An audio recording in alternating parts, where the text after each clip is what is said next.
تحریک لبیک پاکستان نے غزہ مارچ کے پہلے دن پرامن رہ کر بھرپور مزاحمت کی اور قافلہ اسلام آباد کی طرف چل رہا ہے، جبکہ پنجاب پولیس نے کارکنوں پر ظلم کی انتہا کر دی۔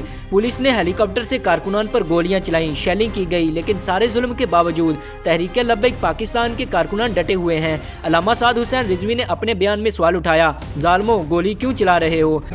گولی کیوں چلا رہے ہو؟ وجہ تو بتاؤ، کس کو خوش کر رہے ہو؟